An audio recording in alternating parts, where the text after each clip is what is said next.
Hey, Games for Life here. Today I'm gonna show you how to get lithium and sphalerite using auto extractors. This is a simple strategy which could get you over 100 of each resource. You might ask yourself, why lithium and sphalerite? Well, that's because these are the ingredients needed for medium batteries. And I'm planning on filming a video with 100 batteries. And now you're thinking, why would I need 100 batteries? Well, for the 100 solar panels, of course. You can see me crafting, placing and unpacking them all in the 100 solar panel video. So go watch that after you finish this one. So without any further ado, here's how we're gonna get lithium and sphalerite. I'm gonna show you where to find them, how to place an auto extractor and how to build an automated system so you can leave the planet and it will work on its own. Here are the basics. We're gonna need one large resource canister. If you don't have the nanocarbon alloy, then don't worry, you can use multiple medium resource canisters. Okay, so up next I have a large platform A. This is just to hold the large resource canister. Then an auto arm to take the resources off the auto extractor, an RTG to power the whole thing, and the medium platform A to hold the auto arm. And then of course the beacon. Without this we might lose our auto extractor on another planet. Now all of this is useless without an auto extractor. And since we are looking for lithium and sphalerite, we are gonna need two of these. So that's what we have here.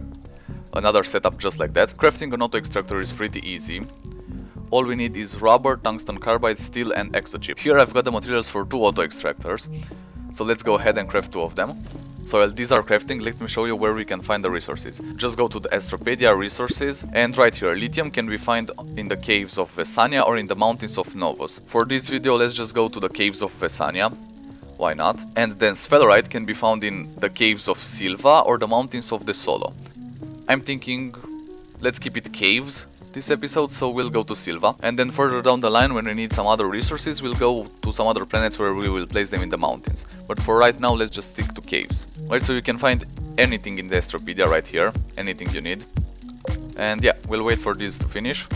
And then our first destination will be Vesania for lithium. Alright, so I have packed the ship with an auto extractor, the large resource canister, and I have also removed the oxygenator, it's right there on the ground, in order to be able to place the large platform A. We won't need the oxygenator since we have this small portable one and the QTRTG to support it. And then I have placed the rest of the stuff on my back, the auto arm, the medium platform A, the RTG and the beacon. So we're ready to go. We've got enough hydrogen for 22 launches, so that's gonna be more than enough. And let's go to Vesania.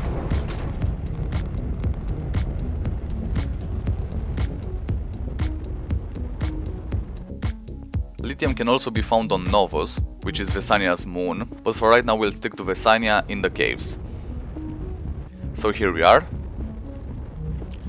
We already have a base over there, but don't mind that. We'll just pick a random spot on the planet. Let's see, right here, looks good.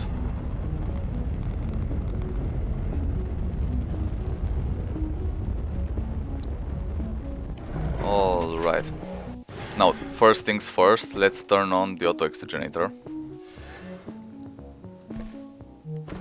Turn on the lights. Oops. And let's find a cave. So here's something that looks like a cave entrance, I guess, just next to our ship. So if this is actually a cave, then we're lucky. Let's see what's in here. Wow, it goes deep. This really went so far, but it's a dead end. Well, I guess there's gonna be a cave somewhere around here, so let's just dig down.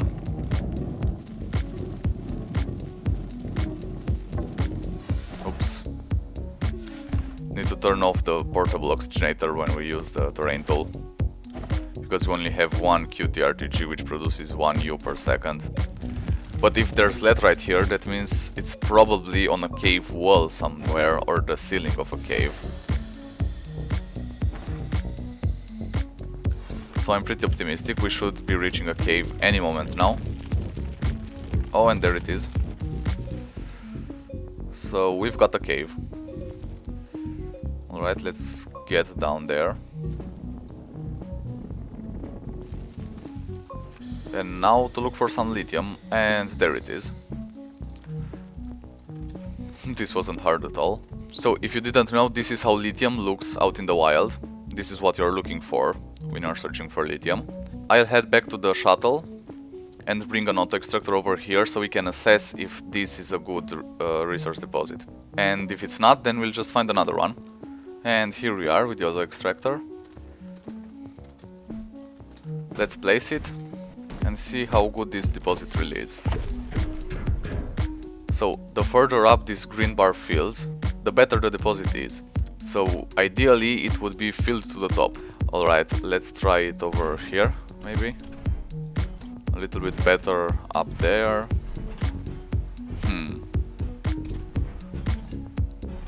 It seems like this is the best we're gonna get out of this specific deposit. But let me run around the caves, maybe I find a better one. Oh look, there's another one over here. This might be a bit bigger. I can't really say for sure. Alright, let's see. Yeah, this is already better than the other one. Oh, much better over there. Yeah, so I think this is the best spot. We leave it right here. Let's place the beacon down so we don't forget about it. Now I'll take all the other stuff from the shuttle and we'll build the automated system. Alright, so I've extended the soil platform right here so we can place all of our automation stuff. And at the very back of the line we've got the large platform A with large resource canister on it. Now we'll need the RTG for power.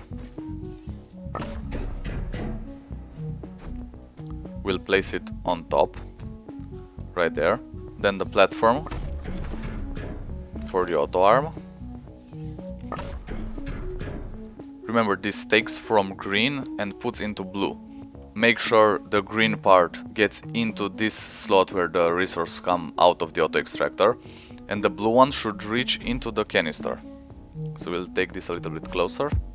We'll disable output on it, and after the first lithium is ready, we'll place it right here in the auto arm selector slot, just to make sure it doesn't grab something else. And then we'll connect it up so the auto arm has power as well, just like that. And this should be everything. Now, the auto extractor draws 8 use of power while active, and the RTG provides only 4, so this will work at 50% capacity. That's why I said at the beginning of the video that if you want, you can make a larger automated farm around an auto extractor. You can have multiple RTGs, maybe you have batteries and wind turbines or solar panels or whatever you want for power. But since you want to revisit this for a long time, working at 50% capacity is not that big of a deal. That's why this is the most basic setup with just one RTG. Alright, so let's turn it on. And we can see it working right here. And why is it taking laterite? It's taking laterite. So I had to make a little adjustment here. I've placed the auto extractor down over on this side because up here it kept trying to mine for aluminum.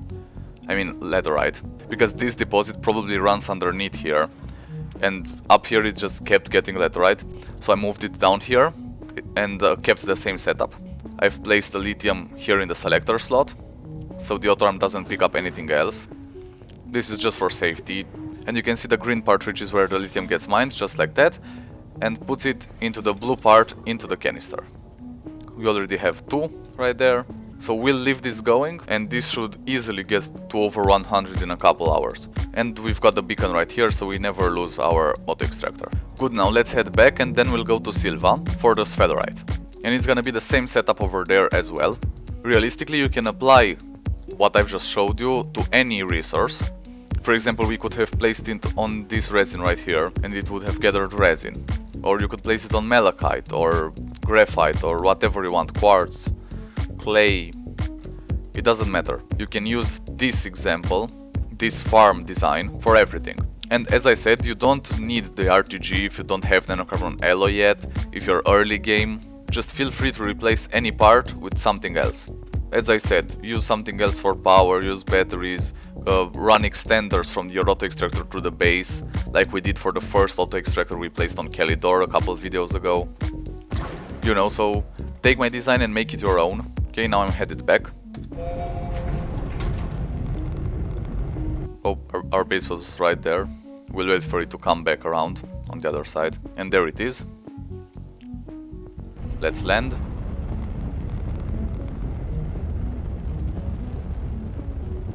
And load up the other auto extractor and everything needed. These go in the backpack and this in the oxygenator slot, just like that. We still have enough hydrogen, so our next stop, Silva.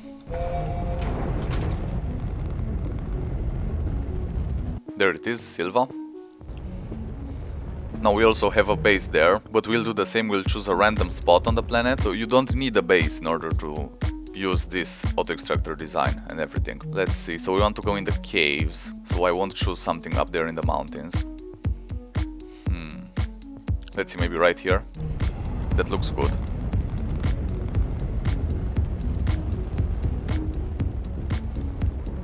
Alright, turn the oxygenator on, get some lights going, and the search is on. Okay, so after looking around I have decided it's easier to just dig a hole down and accidentally find a cave. So we'll do that.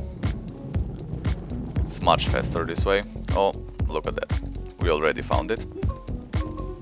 And here we go.